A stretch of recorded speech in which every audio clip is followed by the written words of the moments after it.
बिस्मिल्लाहिर्रहमानिर्रहीम। अस्सलाम वालेकुम। आप देख रहे हैं धूम न्यूज़ HD। मैं हूँ राबिया अली।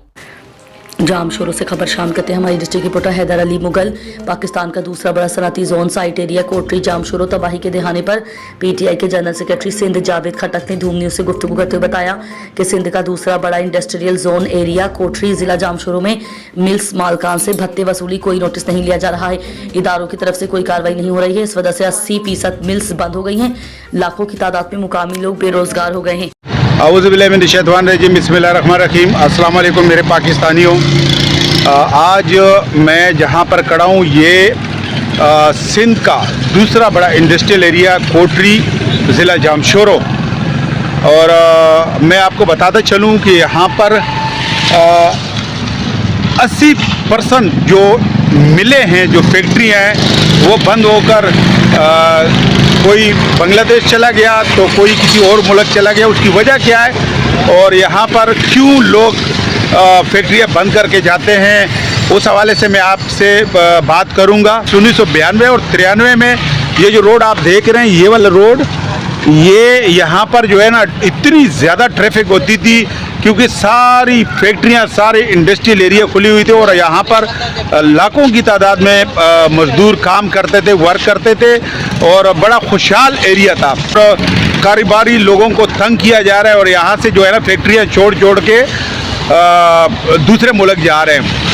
तो मैं यहाँ पर जो मकामी हमारी कुछ पॉलिटिकल तंजीमें और NGOs और फलाई इदारे यहाँ पर जो है ना अमूमन एहतजाज करते हैं अपने लोगों के लिए कि इनको रोज़गार नहीं मिलता है और अपने वर्करों के लिए कि इनको नौकरियां नहीं मिलती हैं मकामी लोगों को। तो ये अच्छी बात है, उनके लिए आवाज़ उठानी चाहिए और हर मज़दूर के लिए आवाज़ उठानी चाहिए, क्योंकि जो मज़दूर का हक है, अगर फैक्ट्री के अंदर काम करता है तो उसको जो भी हकूक़ है उसके लिए बिल्कुल आवाज़ उठानी चाहिए। लेकिन इसके साथ साथ इसका भी ख्याल रखना चाहिए कि यहाँ पर जो जिस तरीके से भत्ते लिए जा रहे हैं, फैक्ट्रियाँ बंद हो रही है और कारोबारी हजरात जो है ना यहाँ से छोड़कर दूसरे ममालिक में जा रहे हैं।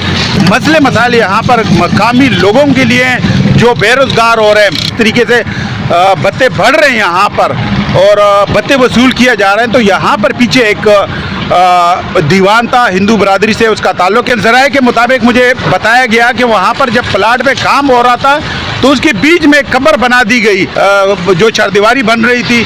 तो जब पूछा गया तो उन्होंने कहा, जिन्होंने कब्र बनाई थी, उन्होंने कहा कि भाई ये हमारे बाप दादा की कब्र है।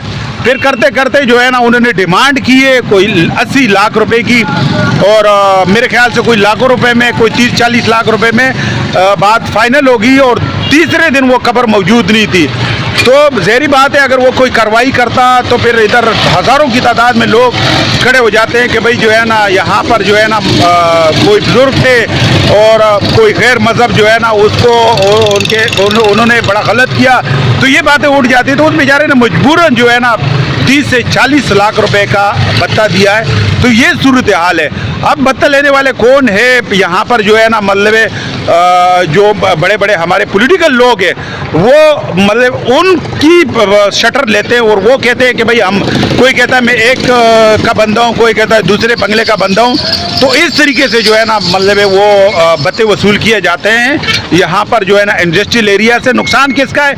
नुकसान उस पब्लिक का है जहाँ जो यहाँ पर जो है ना 20 से 30 हज़ार लोग मजदूरी पे काम करते हैं। नुकसान उसका है जो जिनका जो है ना चूल्हा जलता है इस इंडस्ट्रियल एरिया से, उनका नुकसान नहीं है जो यहाँ से चले गए। 80% मिले यहाँ से बंद होगी और उसकी वजह ये है कि यहाँ पर जो है ना भत्ता वसूल किया जा रहा है। जो है ना कारोबारी लोगों को शटर देना, कारोबारी लोगों को तहफ़्फ़ुज़ देना, ये हुकूमत की जिम्मेदारी है और उससे ये फ़ायदा होगा जो ये दूसरा बड़ा इंडस्ट्रियल एरिया है, यहाँ से जो लोग छोड़ के जा रहे हैं। तो ये इंडस्ट्रियल एरिया आबाद होगा तो मकामी लोगों को फ़ायदा होगा।